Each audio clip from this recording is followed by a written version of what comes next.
पूरे देश में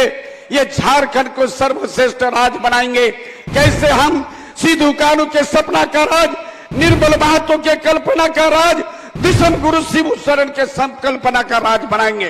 सुकरात का बात क्यों नहीं कहे, चाहे गैलीलियो का बात क्यों ना कहे, जितना बड़ा काम करने गया राज के आपका कूटनैतिक फेरेबी, राजनीतिक षड्यंत्र, उनको आपका जेल भेजने का काम किया है। राज्य के मुख्यमंत्री को जेल भेजा और हमारे नया मुख्यमंत्री के रूप में इस क्षेत्र के सबसे जनप्रिय नेता चंपाई सोरेन जी को मुख्यमंत्री बनाने का काम किया। ये राज्य का गठन होने के बाद मेरा पूर्व मुख्यमंत्री का कलम सबसे पहले शुरू हुआ तो आपका मनरेगा का जो मजदूरी है उसको बढ़ाने का काम करके प्रमाण कर दिया कि हम मजदूर के प्रति भी सजग है, हम मजदूर के प्रति भी जिम्मेदारी है। और उसके बाद चाहे पारा शिक्षक का बात क्यों ना कहे, चाहे आंगनबाड़ी सेविका सहायिका का बात क्यों ना कहे, चाहे पुलिस कर्मी का बात क्यों ना कहे, चाहे किसान मित्र का बात क्यों ना कहे, चाहे माजी परगना महल का बात क्यों ना कहे, हर एक के विषय सोचने लगे और सोच के एक अच्छा माहौल, एक अच्छा परिवेश और एक सोना का राज बनाने का प्रयास किया है। झारखंड के अस्मिता, साहित्यता और सांस्कृतिक पहचान के लिए लंबी लड़ाई के बाद राज्य हासिल हुआ और राज हासिल होने के बाद 18 साल तक इस क्षेत्र के लोग इंतजार करने लगा कि कब हमारा सिद्धू कानू का सपना का राज होगा, कब हमारा बिरसा मुंडा का कल्पना का राज होगा, कब हमारा दिशम गुरु शिबू शरण के संकल्पना का राज होगा। और 18 साल बाद लोगों का मन में एक प्रश्न हुआ कि आखिर झारखंड अलग राज्य का आंदोलन का औचित्य क्या था और झारखंड राज्य में झारखंडियों का अस्तित्व क्या है। हम लड़ाई किस लिए किए थे और लड़ाई के बाद जो राज हमको प्राप्त हुआ है, इस राज्य में झारखंडियों का, झारखंड का, मूलवासी का, आदिवासी का अस्तित्व क्या है, मेरा सम्मान क्या है, मेरा हक और अधिकार क्या है। आपको पता होगा 2019 में ये आवाम के लोग, ये राज्य के लोग एक अपार जन समर्थन देके हमारे इस राज्य में झारखंड मुक्ति मोर्चा का गठबंधन का सरकार बनाने का काम किया। हम उस विशाल विजय को विनम्रता के साथ सलाम करता है, नमस्कार करता हूं। और जब से हमारी सरकार बना, निरंतर इस राज्य को कैसे बेहतर, कैसे और बेहतर, कैसे हम पूरे देश में ये झारखंड को सर्वश्रेष्ठ राज्य बनाएंगे, कैसे हम सिद्धू कानू के सपना का राज, निर्मल महतो के कल्पना का राज, दिशम गुरु शिबू शरण के संकल्पना का राज बनाएंगे। आपको पता होगा कि कोविड के समय भी जो राज्य सरकार का जो जिम्मेदारी था, जो कर्तव्य था, हमने उस कर्तव्य और जिम्मेदारी को निष्ठा के साथ, ईमानदारी के साथ, बहादुरी के साथ पालन करने का काम किया है। और जैसे ही कोविड गया, राज को और इस राज्य के आवाम के लोगों को कैसे हम सुखी संपन्न, कैसे हम समृद्धिशाली राज्य का निर्माण करेंगे, हमारे पूर्व मुख्यमंत्री निरंतर प्रयास किया था और निरंतर प्रयास करके इस राज्य को बेहतर बनाने का काम किया। लेकिन दुर्भाग्य दोस्तों, इतिहास में भी कहे कैसे महान व्यक्ति का बात कहे, चाहे आपका सुकरात का बात क्यों नहीं कहे, चाहे गैलीलियो का बात क्यों ना कहे, जितना बड़ा काम करने गया राज्य के आपका कूटनैतिक फेरेबी, राजनीतिक षड्यंत्र, उनको आपका जेल भेजने का काम किया है। राज्य के मुख्यमंत्री को जेल भेजा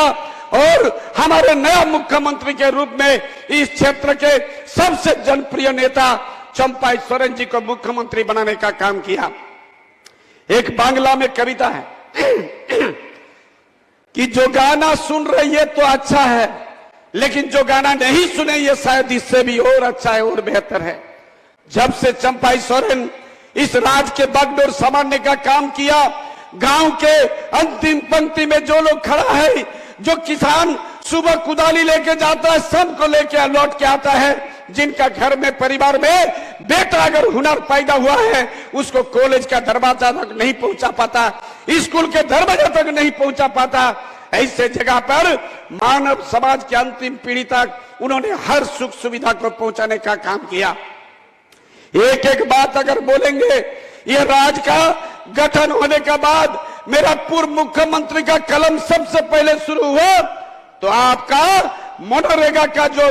मजदूरी है उसको बढ़ाने का काम करके प्रमाण कर दिया कि हम मजदूर के प्रति भी सजग है, हम मजदूर के प्रति भी जिम्मेदारी है। और उसके बाद चाहे पारा शिक्षक का बात क्यों ना कहे, चाहे आंगनबाड़ी सेविका सहायिका का बात क्यों ना कहे, चाहे पुलिस कर्मी का बात क्यों ना कहे, चाहे किसान मित्र का बात क्यों ना कहे, चाहे माझी परगना महल का बात क्यों ना कहे, हर एक के विषय सोचने लगे और सोच के एक अच्छा माहौल, एक अच्छा परिवेश और एक सोना का राज बनाने का प्रयास किया है। अभी आपको पता होगा, चाहे सर्वजन पेंशन का बात क्यों ना कहे, चाहे 50 साल में आदिवासी हरिजन महिला का बात क्यों ना कहे, चाहे आबुआ आवास का बात क्यों ना कहे, चाहे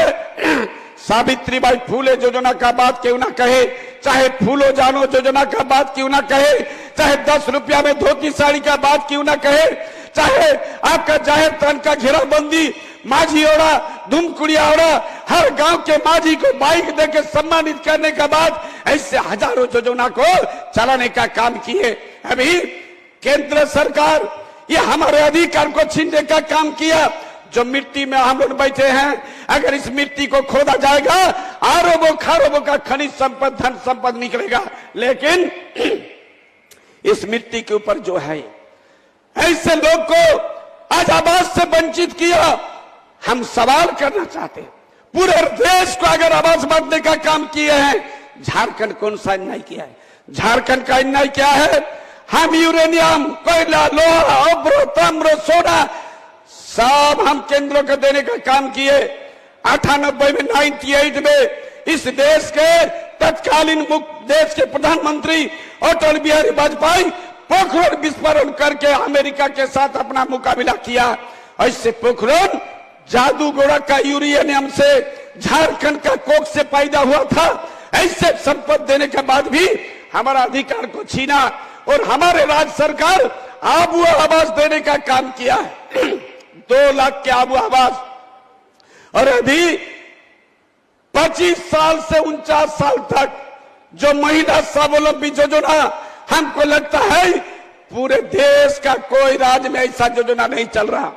सावित्रीबाई फूले योजना पूरे देश में कहीं नहीं है। 200 यूनिट बिजली माफ, किशोरी समृद्धि योजना, पेट्रोल में 25 रुपया सब्सिडी, अनगिनत काम करने का काम किया है। इसीलिए हम कहेंगे कि निश्चित रूप से आज पूरे झारखंड के एक एक व्यक्ति को सोचना चाहिए, 18 साल में हम क्या खोए हैं, 18 साल में, और 18 साल के बाद 2 साल 2.5 साल में झारखंड को क्या दिए हैं, क्या मिला है, इसका मूल्यांकन करने का जरूरत है। समय बहुत कम है, बहुत सारे नेता अपना बात को रखने के लिए इंतजार कर रहा, ज्यादा लंबा नहीं करके हम यही कहेंगे, देश को बचाना है, ये राज्य को बचाना है, देश का लोकतंत्र को बचाना है, देश का संविधान को बचाना है, देश के जमहूरियत को बचाना है, और गरीब घर के बेटा बेटी का कलम किताब को बचाने का जरूरत है। यही आशीर्वाद के साथ मैं अपना वाणी को विराम देता हूं। सबको जोहार।